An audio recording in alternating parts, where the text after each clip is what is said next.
dari Tatar Sunda, dari Priangan si Jelita, dari bumi Siliwangi, kita guar keteladanan para leluhur. Kita kaji kemurnian semangat bakti. Kita telusuri sosok yang hadir dalam bingkai kejayaan Sunda Bihari, Sri Baduga Maharaja.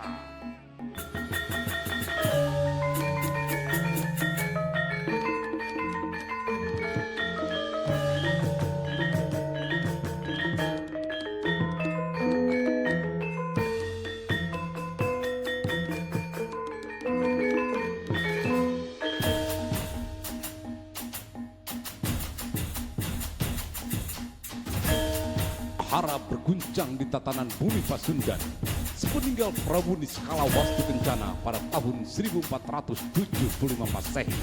Kerajaan Sunda Galuh terpecah menjadi dua kekuasaan yang sama. Dari wilayah timur di bawah kepemimpinan Prabu Dewa Niskala menegakkan Galuh yang adil.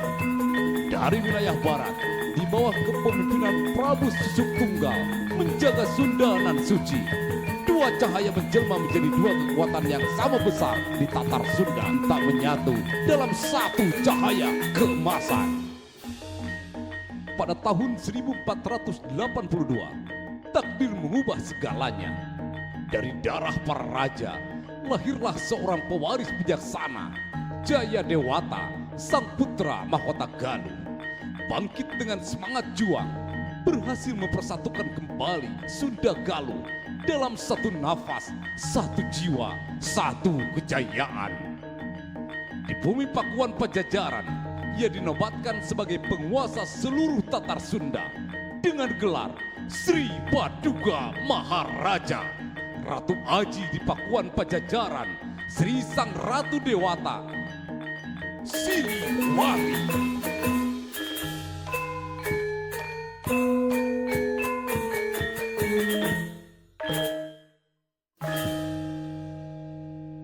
Siliwangi ngadeg negeri Pajajaran,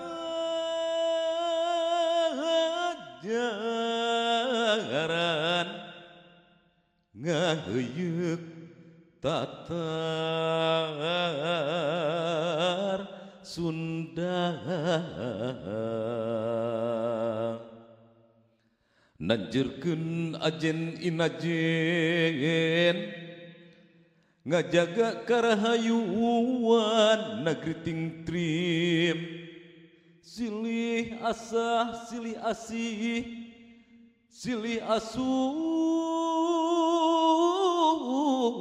gemah ripah loh cina.